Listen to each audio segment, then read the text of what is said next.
Welcome to the Rob Call Bottom Up Show, sponsored by opednews.com, available on Progressive Radio Network and iTunes and Pacifica Radio and SoundCloud and Stitcher. My guest for this show is Roy Eidelson. He's a clinical psychologist and former executive director of the Solomon Asch Center for Study of Ethnopolitical Conflict at the University of Pennsylvania. He's a past president of Psychologists for Social Responsibility, which is where we first met. And he's also been honored with the Anthony J. Marsala Prize for the Psychology of Peace and Social Justice. He has a new book out, Political Mind Games. His website is royidelson.com. That's ROYEIDELSON.com. Welcome to the show. Thanks very much, Rob. It's great to be with you. It's a pleasure, and we've had some face-to-face connection over the years, and I've really appreciated the work that you've done, particularly regarding dealing with torture and American Psychological Association policy. You've really done some great work there. Thank you. Thank you. Continues to be an issue, and it was a big part of the past decade in terms of my own efforts. And a great success, too. You guys really made it happen. Definite progress. Now it's a question of holding on to it. Not everyone is happy with the changes. Well, maybe we can get into that a little bit. But I want to start with your book. The book is Political Mind Games, How the 1% Manipulate Our Understanding of What's Happening, What's Right, and What's Possible. I'm reading off the book cover. You refer to the 1% to plutocrats and to the predatory class. Who do you mean? What are you talking about? Well, I use definitions first. Sure. I use those terms interchangeably in the book. And the people I'm referring to, the individuals and the groups, are those who are committed above all else to preserving and increasing their already enormous wealth and power at the expense of everyone else. So, the idea of the 1% became popular when we go back to the Occupy movement. I don't mean specifically, statistically, exactly those who have the 1% greatest wealth or anything of that sort. There are a lot of wealthy people who are committed to a progressive agenda. I'm referring to those at the very top in terms of wealth and power, who are not and who are instead committed only to themselves. Yeah, I think, I call the show the Bottom Up Show because I think we're transitioning from a more predominantly top-down culture to a more bottom-up one. And I think of those are the people at the very, very top of the power curve, at the very top of the hierarchy, the people who are predators. And that's the way you characterize them. So the other part of this title and subtitle is mind games. What do you mean by mind games? Mind games is the term I use to refer to the manipulative appeals that the 1%, or today's plutocrats, use to serve their own interests while appearing to be operating in a way that benefits the common good. So a lot of, sometimes it's obvious that someone is lying or is out only for himself or herself.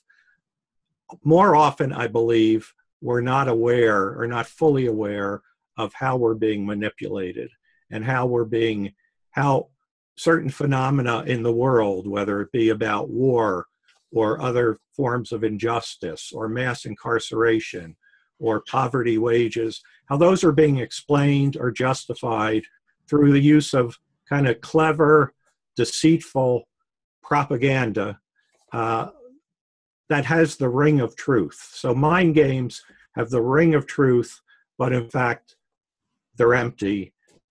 Nevertheless, they keep us off balance. They keep us from forming coalitions. They keep us from achieving the agenda that most Americans want.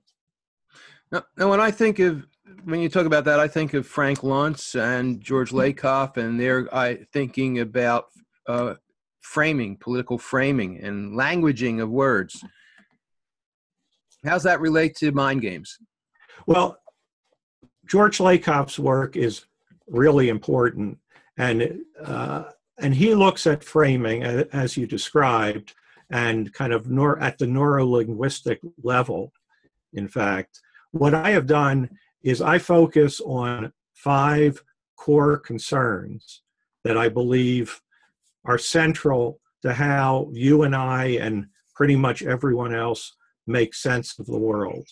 And those concerns, because they play such a crucial role in our own understanding of what's going on, they're soft targets for manipulation by those who have their own self-interested agenda. So my model, my framework in the book is built around the manipulative appeals or mind games that target these 5 concerns. So they're not really related to framing then? Well, the appeals themselves definitely frame issues to the advantage of the 1%, but that's what I thought. I mean, it seems from what I've read in your book, there's a lot of framing involved. Oh yeah, it's definitely about framing. What I'm noting is the importance of, what are the targets of framing, or what framing is likely to be most effective. And it's my thesis that the most effective framing is that which targets 5 concerns. And those 5 are vulnerability, injustice, distrust, superiority, and helplessness. And we're going to spend a lot of time talking about each of those. Great. Yes. Should we start now? Well, first, you talk about there's a vision that the plutocrats or the 1% have, and then you have a different vision. What is their vision, and what are they aiming to do by playing these mind games? Before we talk about what the specific mind games are, what are the goals of the mind games? The goals of the mind games are for those who already have tremendous wealth and power to hold on to it and increase it. So whether it be financial or whether it be political, what they want is clear. They have achieved positions of tremendous influence. They're extraordinarily well off financially. They want to hold on to that, and they would love for it to become even more true. So that's what they're pushing to do. And these mind games are ways to try and make sure that the people, the American people more broadly, don't figure out what's going on and don't realize that by coming together and working collaboratively and avoiding divide and conquer efforts, we can accomplish a lot. We can, if we recognize what's being done, we're better equipped to overcome it. So in thinking about bottom up, I think that a lot of people live in a world where there's bottom up stuff going on all over, but they're like fish in water and they don't realize they're in water. And it seems like what you're describing is that the same kind of media environment is something that they don't even realize they're being affected by. That's right. That's, which is not to say that people aren't smart. We're very smart. I mean, but it is so pervasive, and particular individuals and groups have so much control over what we have access to in terms of the media or how the media presents an issue.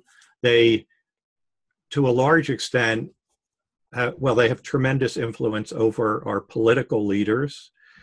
And so we are, bottom up is exactly the situation, and it's an uphill struggle because we've gotten to the point where the 1% have so much power and are masters at preserving it. Well, from what I'm hearing, what you're saying is we need a lot more bottom up. We need a lot more of people working together and cooperating with each other and being in touch with each other to stand up to the problem that we're facing. Absolutely. That's the challenge. So now you just said that, they want to hold on to what they have. They want to keep their wealth and their power. And so, and they're using these mind games to get people to keep things the way they are.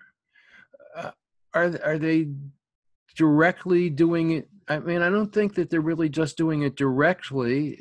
What are the goals besides holding on to their power?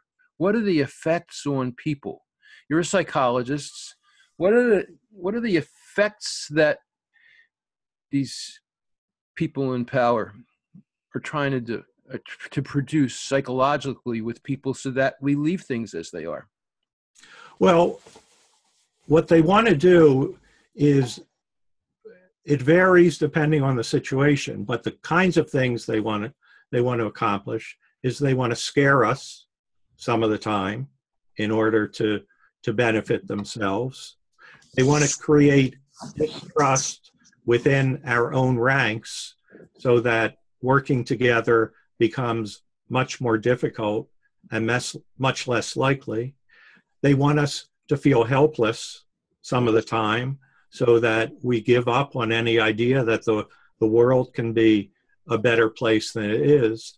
And as a result of their success, we live in a country of extraordinary inequality.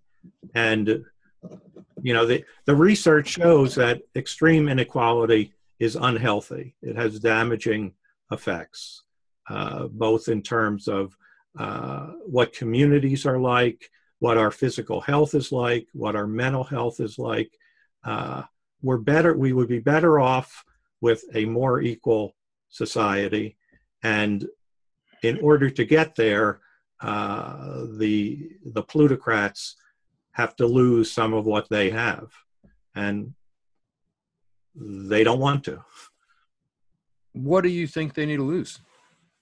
Well, they need to lose the control they have over our political system, or the degree to which they control it. There's research that shows that if you look at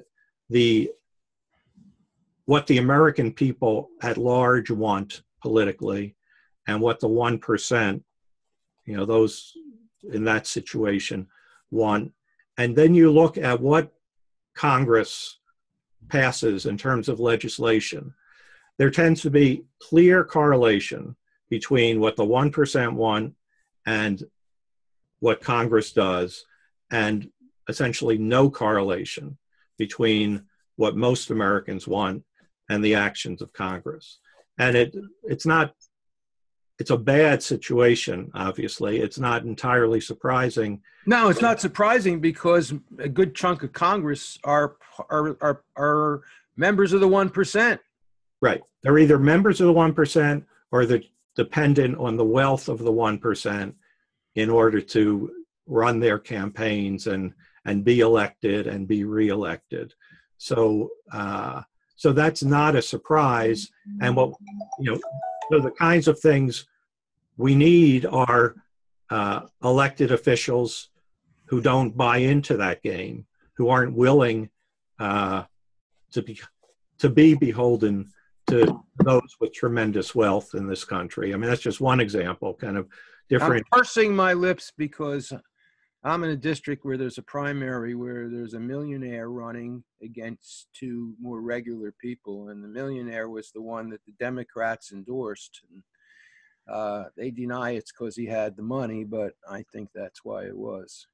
And I'm tired of seeing millionaires go to Congress because they can buy an election by having the money to buy the media. Right. It's a huge problem that kind of regular people, well, I'll call them, such as you and me, would have a very hard time running for office simply for financial reasons. Put aside, all the other aspects of winning office. But yes, money controls far too much of our political system, and it starts right with who is able to afford to run. Okay. So you've got a different vision besides the plutocrats. What's your vision of where the U.S. should go? I mean, if your book did its job, what would change? Well, hopefully my book could help a little bit in moving us toward a progressive vision that many people in the United States agree upon. So that's that's eliminating institutional racism. It's addressing the problems with for-profit prisons. It's dealing with the fact that so many live and rely on poverty wages to survive. It's addressing the nightmare of climate change in an effective way rather than pretending it doesn't exist. It's making education more affordable and more equal. K through 12 more equal, and at the university level more affordable. It's finding ways so that so many people are not so burdened by debt that keeps them from achieving what they hope to. The list goes on. It would be avoiding wars of aggression that benefit defense contractors above all else. So, I would summarize it as a progressive vision that many people, the majority of Americans, when you poll them, are in favor of, issues of the sort and solutions of the sort I just described. They are anathema to today's plutocrats who have the upper hand. And they're using these 5 different political mind games that you describe in your book to get people to just leave them alone and leave things the way they are. So I'm going to do a brief station ID, and then we'll get back and you'll tell us what the 5 are in detail. Great. So this is the Rob Call Bottom Up Show, sponsored by opednews.com. Bottom up is a way of thinking about looking at the world that basically is cooperative, interdependent, empathic, that people care about each other. People are aware of how they affect each other, and they pay attention to that, and they base their decisions on that. And the show is available on Pacifica Radio, on Progressive Radio Network, on iTunes, on SoundCloud, and on Stitcher. And my guest for this show is Roy Eidelson, who is a clinical psychologist, and he's the author of a new book, Mind Games. And he describes 5 different ways that the plutocrats, or the 1%, are playing mind games with us. So go into the details again. Okay, well, I've been doing this research for about 20 years now. And it started where I was trying to figure out what are the beliefs that people hold that tend to propel groups to conflict. And what I discovered is that there are 5 that are especially important. And over the years, I've taken those 5 and applied them in different ways and came to the realization that these are actually central to how we're manipulated by those who have tremendous wealth and power. So the 5 are vulnerability, injustice, distrust, superiority, and helplessness. And just to give an example, going back to my earliest work, it's easy to imagine, and you have probably heard in one situation or in another, a leader kind of make this simple argument. We are in great danger, that's vulnerability. We are being treated unfairly by those around us, that's injustice. We cannot trust our enemies, that's distrust. We are a great people who deserve better, that's superiority. And we cannot let ourselves be helpless against what's happening to us. That's helplessness. That's the kind of message that leads to war. I mean, that's not unusual. That we see that in various places, not just in the United States. Those same five issues, though, are used in more subtle ways. And the way I think of it now is, in a sense, there are five questions we ask ourselves regularly when we're trying to make sense of the world around us. So first, related to vulnerability, is, are we safe? It makes a tremendous difference to us whether we feel safe in the world or in peril. And we're constantly, on one level or another, looking around to assess whether we're in jeopardy, whether danger is on the horizon. Unfortunately, even though we're very sensitive to that, excuse me, we're not very good at making those determinations. So people can mislead us about whether we're safe or whether we're not. So that's vulnerability. Injustice, the question we ask is, are we being treated fairly? Are the people we care about being treated fairly? And we know from all kinds of sources, our own experiences and history, that issues of injustice are tremendous drivers of potential social change, for good or for ill. So that's the second one. The third is distrust. We tend to divide the world into people and groups we believe are trustworthy and other that we think are not. And where we draw that line is really important. If we get it right, that's good. And, we're going to be safer, we're going to be happier, we're going to have more positive relationships, we're not going to be betrayed. If we get it wrong, and for example, distrust those who actually deserve our trust, perhaps because of differences in race or ethnicity or religion, then we're losing out. And we're going to miss opportunities for growth or collaboration. But distrust, we can't afford, in a sense, we can't afford to be wrong. We can't afford to put complete faith in someone and have him or her betray us. And that's, as a result, we can be suspicious even when we shouldn't be. And it's the 1% have come up with ways to take advantage of that. The fourth concern is superiority. We all want to feel that we're good enough. And the question we ask is, in a sense, is, are we good enough? People by nature tend to compare themselves to others.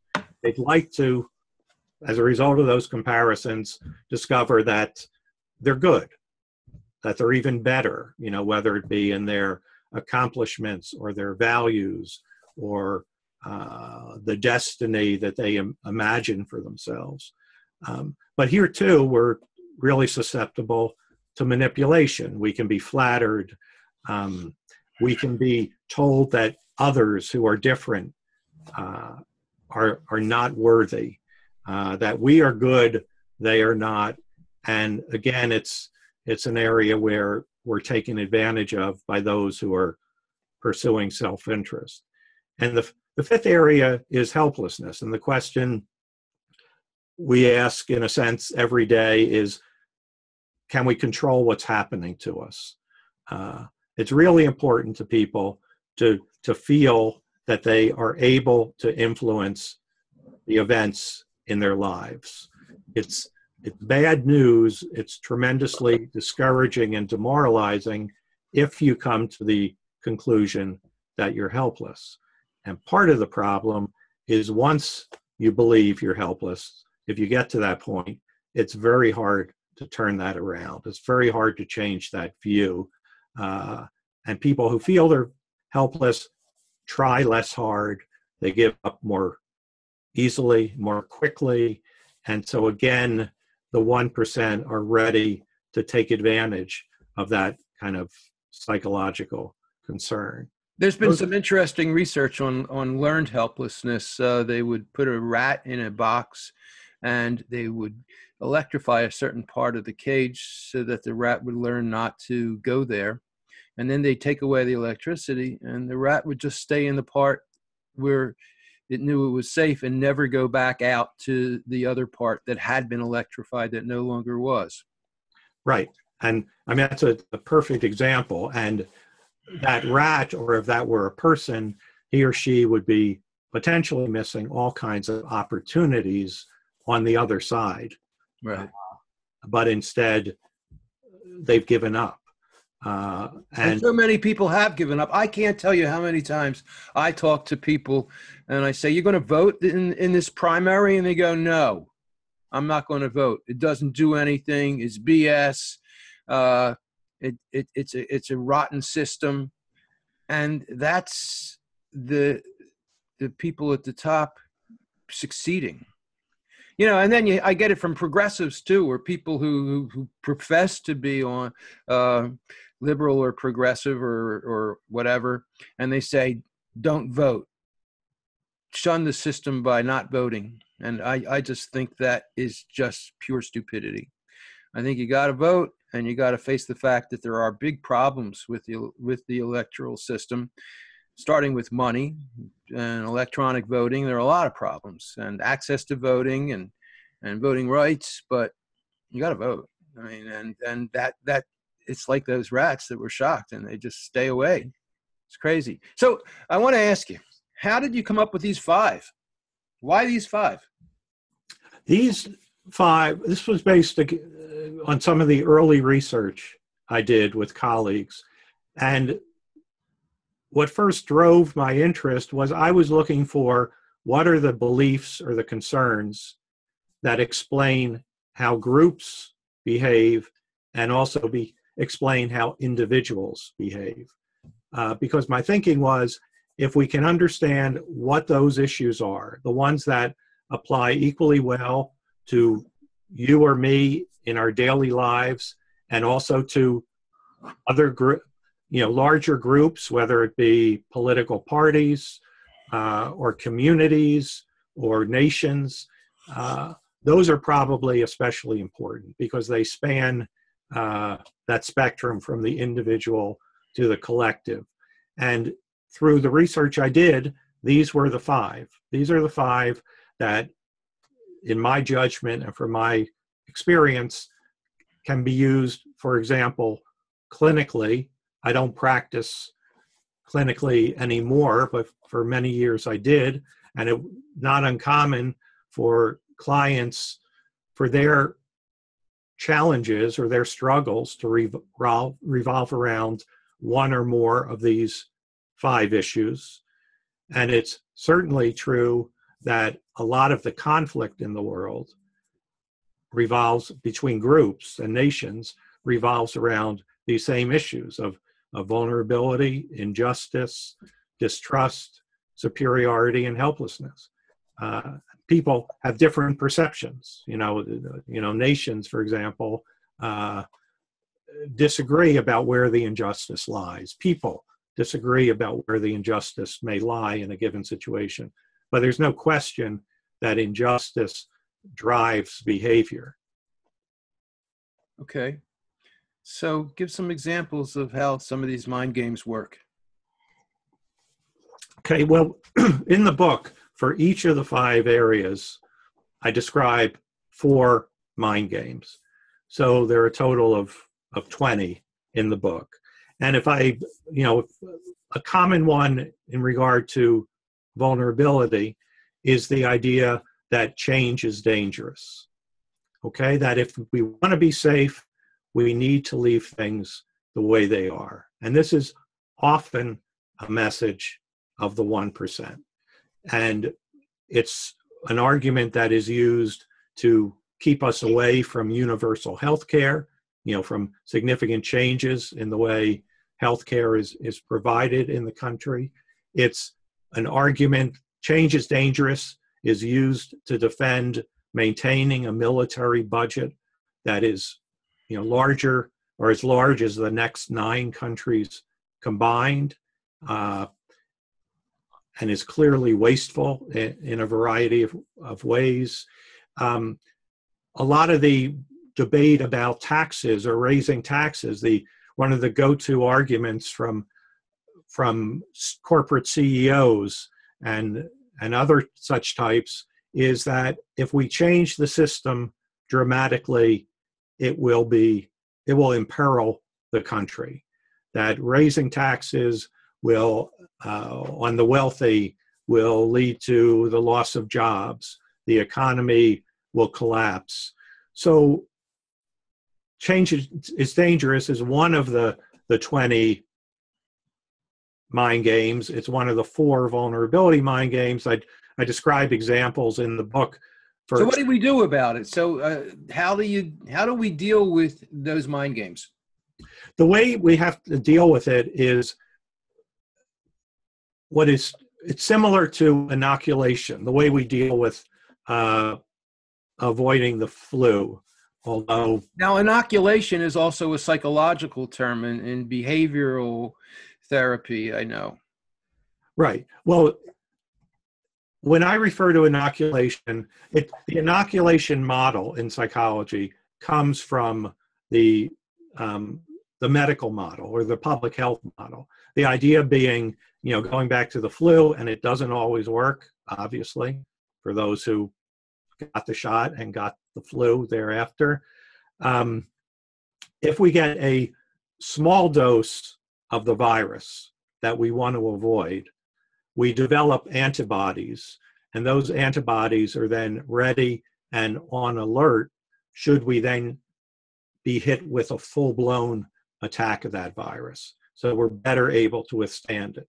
So with the same logic, inoculation theory in psychology or in the area of persuasion is that if people are exposed to the arguments that they're going to hear, and it's explained to them in a sense in advance why those arguments are flawed, why they are being manipulated, and there's those who are offering those arguments, what is their motivation? What is the self-interest at stake for them?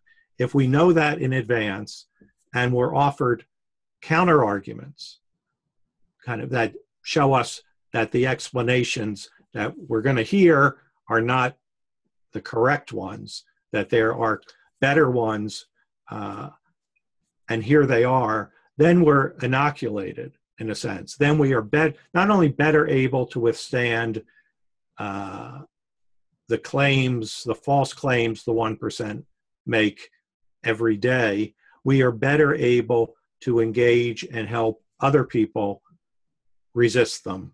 Now, it's really not just the 1%. I mean, the mainstream media help the 1%. They're the magnifying tool for the 1% that get their message out there because they, in their totally fraudulent claims of being unbiased, report these statements, these positions, without criticizing them, without giving the kind of information and rational analysis of them that would help people to inoculate themselves to the claims that are being made, right? Absolutely.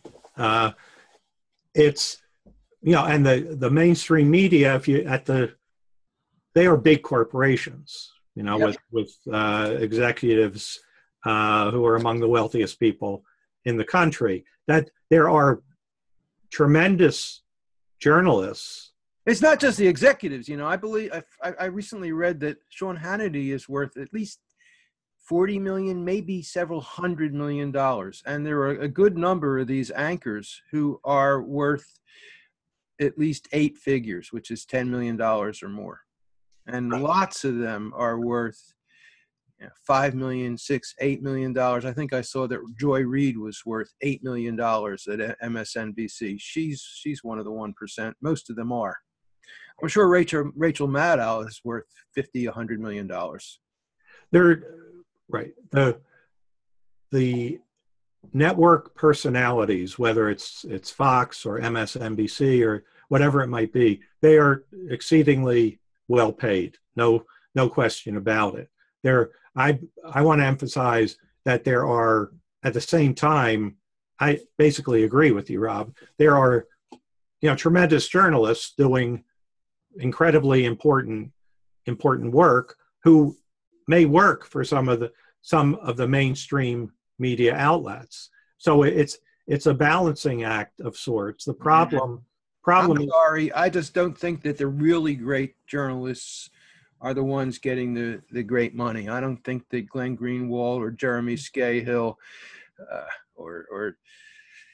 or Bartlett and Steele, I don't think they're the ones who are seeing 7-figure, 8-figure incomes. Unfortunately, I think. No, I brought up the liberal and progressive name people because, you gotta think twice about the information you're getting from everybody, because those are 1%ers too. And I think even those who are seen to be progressive, they leave out some of the details and they don't cover all the inoculative facts and perspectives that you're talking about.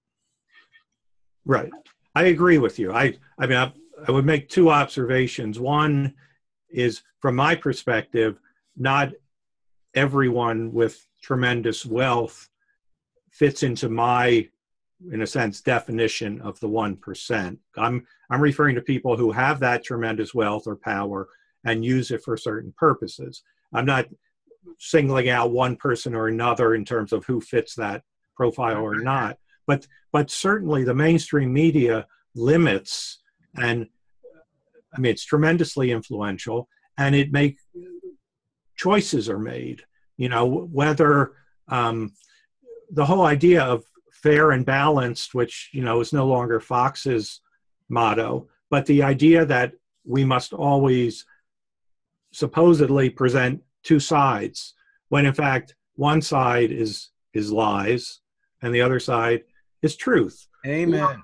Or the way it's framed. This has changed a little, but for years, and to some extent it's still true, the mainstream media will not use the word torture to describe what we have done to detainees in CIA black sites or in Guantanamo Bay. That, they'll say harsh interrogation or kind of extreme this or that. And for a long time, they would not use torture, even though if the very same acts were committed against Americans, they would rush to say these fellow citizens were tortured.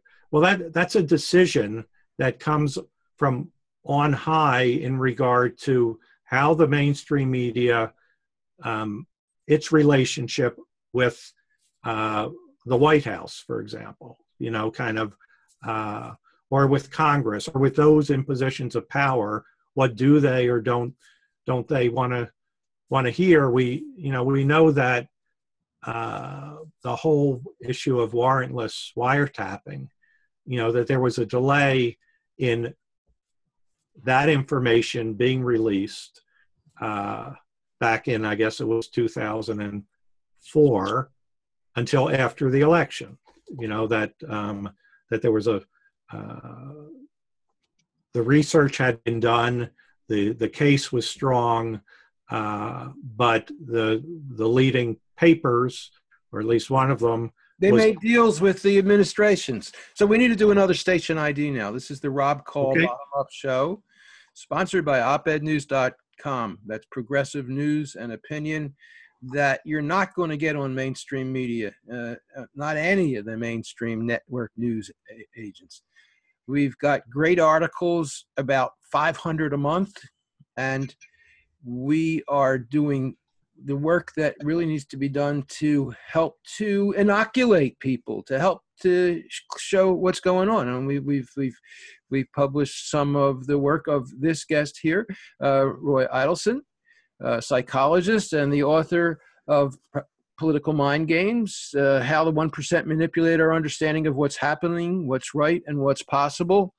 And Roy has been telling us about how there are 5 different categories and ways that they play mind games with us, with safety, injustice, distrust, superiority, and hopelessness. Sorry.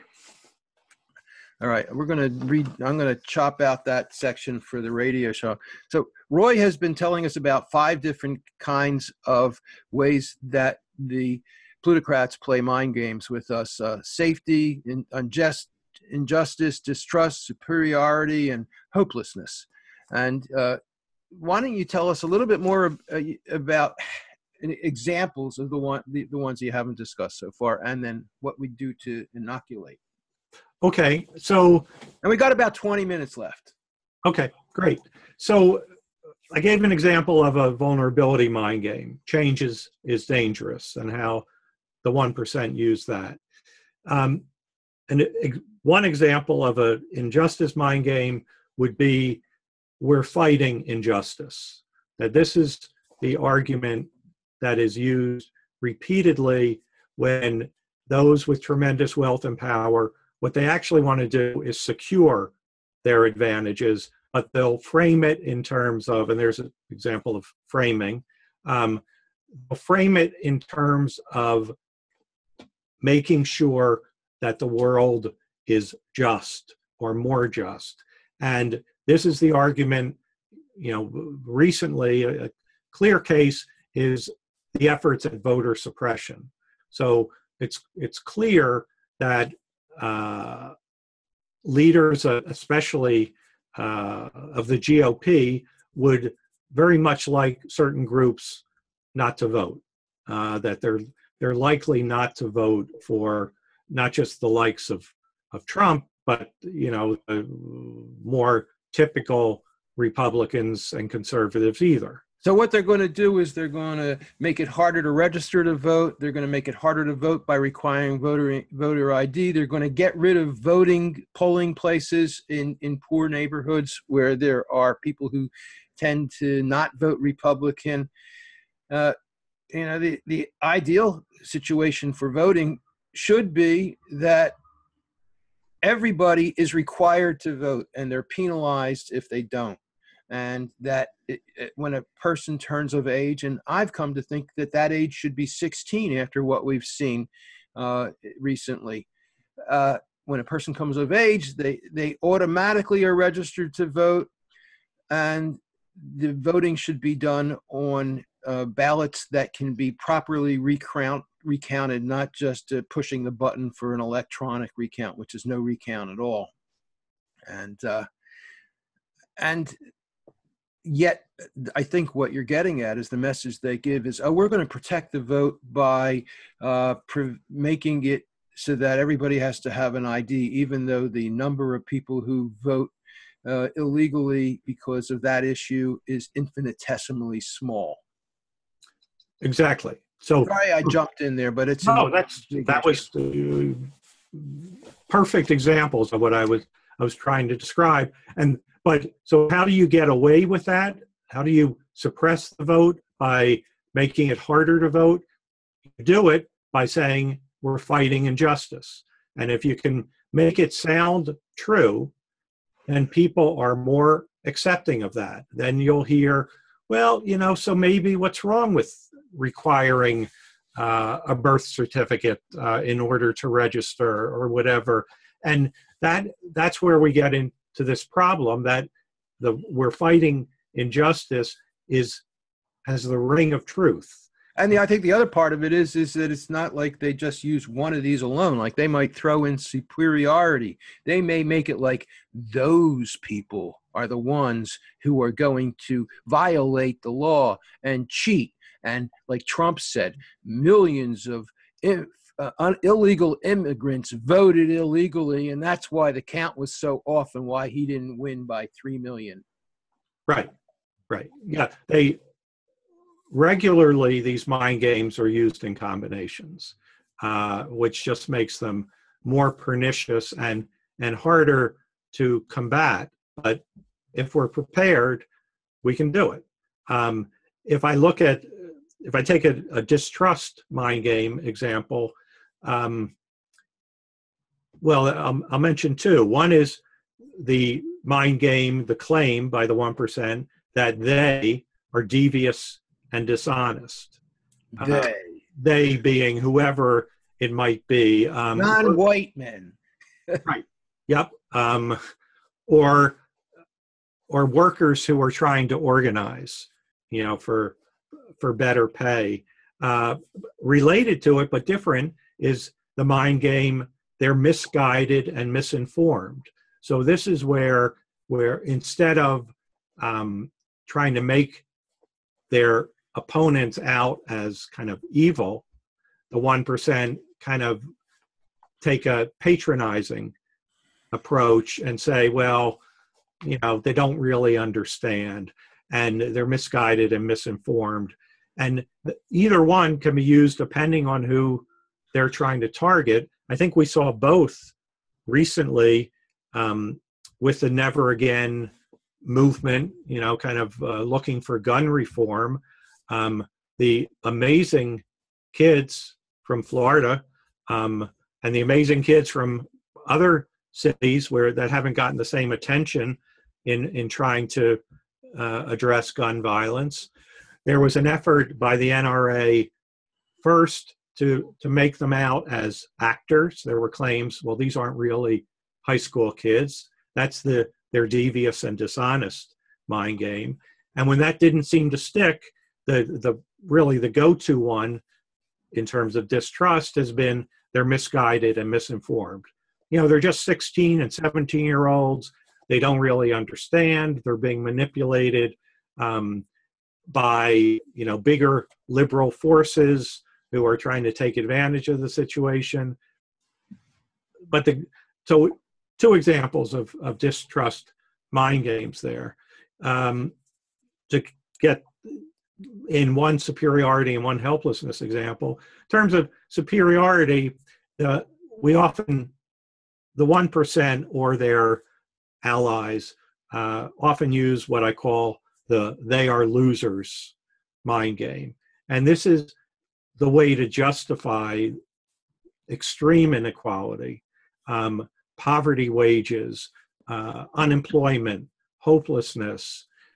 If instead of our understanding that in fact there are systemic, structural, institutional problems that create these situations, if we simply instead focus on the individual, that he or she is a loser, they're not good enough, they never tried hard enough. And this gets into the superiority category that you're talking about. Right. Yeah. This is one of the superiority mind games. I've done a lot of interviews and thought a lot about narcissism and psychopaths, and every psychopath is a narcissist, of course.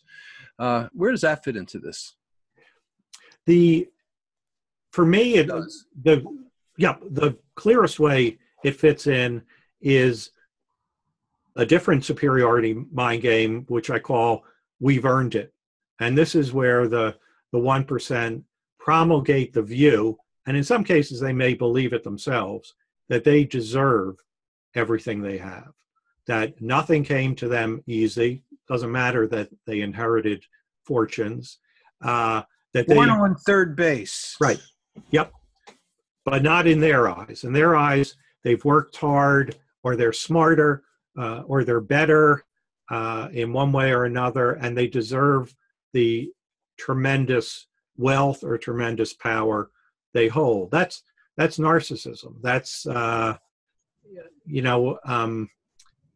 Tom Perkins, I think, who died a couple years ago, but he was one of the 1%ers who got into a debate that involved comparing the Occupy movement and such efforts to kind of Nazis going after Jews. That the 1%, were being treated in the same way the Jews were being treated in Germany during World War II. But one of the things, which is awful, and that's the key thing, but at the same time, while he was alive, he had the largest boat in the world, the largest yacht in the world, and he was asked why, and he said, "I just wanted to be the person with the largest yacht. I mean, that's narcissism. There's no other way to describe it. So it reminds me Tom Hartman has a website registered. I think it goes something like smallpenisgunowners.com. Somehow that seems to apply to the guy who needs to have the biggest boat. It might. Yeah. That's, I just think that kind of display of opulence is disgusting. It's mentally ill, really. And it's a kind of, what's the word? Hoarding. Yep. Well, right. Extreme inequality, I guess, is a version of hoarding. Yeah. So I want to try to get through the other ones. We kind of touched a little bit on superiority. Did you cover it as much as you wanted to? And we also have to cover helplessness. So let's go to helplessness, which is the fifth of the 5 concerns. And here, one example of the helplessness mind game is change is impossible. And whenever those in charge, whenever the 1%, want to keep things the way they are, they're likely to say, if only, it's not that we think it's a terrible idea that you want kind of greater equality or this or that. It's just not possible. Globalization is a good example. Yes, they will say there are going to be losers with globalization. There are going to be people who are impoverished as a result of this. There are going to be jobs lost. There's nothing we can do about it. That's the nature of the world. Or sometimes they'll say it's human nature. We have such inequality because it's human nature to strive, and those who are better are going to kind of pull away from those who aren't. That kind of sure have created a sense of helplessness when it comes to the NRA and gun control. Right. And that's changing. That's a great example of, something has, we'll see where it goes, but something has changed in, the past couple months, suggesting that maybe we are going to see a different world in regard to guns and gun violence. But what the NRA has also done historically is used a second helplessness mind game, which is we'll all be helpless. And this is the argument that if we let this happen, if we allow these reforms to take place, it will take us down a road that will lead to a terrible place, and we will not be able to do anything about it. This is the claim that we'll lose all our guns. Yeah, I was out trying to get petitions for a candidate, and I had to ask them what their party was, and I asked one woman, and she said, actually she was wearing a uniform. Maybe she was a police officer or a crossing guard. And she said, I want to keep my guns because when we're invaded, I want to be able to protect myself from the invaders. That's delusional. Yes. Yep. But she's getting that message from somewhere, I mean, odds are she is not alone in believing that, and the people she spends most of her time with believe it as well. And again, it's not hard to persuade people that the world is more dangerous than it actually is. And, that's, again, as I mentioned earlier, that's another, it's a dangerous world. I may not have mentioned it, is a vulnerability mind game that is used to great effect. I mean, that got us into you did. So you also explore how Trump used this. Where does Donald Trump fit into this mind game story? Well, I see he used these mind games painfully effectively during his presidential campaign. So the whole build a wall was about vulnerability. He played on injustice, claiming, the people weren't getting what they deserve, and then gave himself as an example of someone, who was being treated unjustly. He certainly tried to stir up distrust of various people or various and the fake media. Right, and the fake media. He played on kind of blind patriotism, the idea that America is great no matter what its policies may be, and that he was going to make it great again. So he used these really well, and now we're in this situation. But I don't think he's certainly not the first among the 1% to use these mind games to achieve selfish aims. That's been going on since long before Trump became a politician. So in a sense, I think of him, at least in part, as a symptom of a society and a system that has failed so many Americans, and that has enabled these mind games, these individuals and these groups to gain the wealth and power that enables them to then use these mind games to maintain it and increase it. So you mentioned, you kind of alluded to American exceptionalism. And one of the regular contributors to Op-Ed News, David Swanson, has a book coming out challenging American exceptionalism. Where does American exceptionalism fit into your model? And you got about a minute left. Okay. Well, it fits in under the core concern or core issue is superiority. And that's where you'll see references to American exceptionalism. There's a mind game. We're pursuing a higher purpose. So the United States can do something, the same problematic or bad thing that another country does or another group does. When we do it, it's because of some higher purpose that will be achieved. That's American exceptionalism. And it works because we identify as Americans, and that group identification, which is psychological, can be used to advance ugly policies. Okay, we've got to wrap. So you've been listening to the Rob Call Bottom Up show. My guest for this show has been Roy Eidelson. He's a clinical psychologist. He's the former executive director of the Solomon Asch Center for Study of Ethnopolitical Conflict at the University of Pennsylvania, the past president and psychologist for social responsibility, and he is the author of a new book, Political Mind Games. Thanks so much for being on the show. Thanks very much, Rob. Appreciate the opportunity.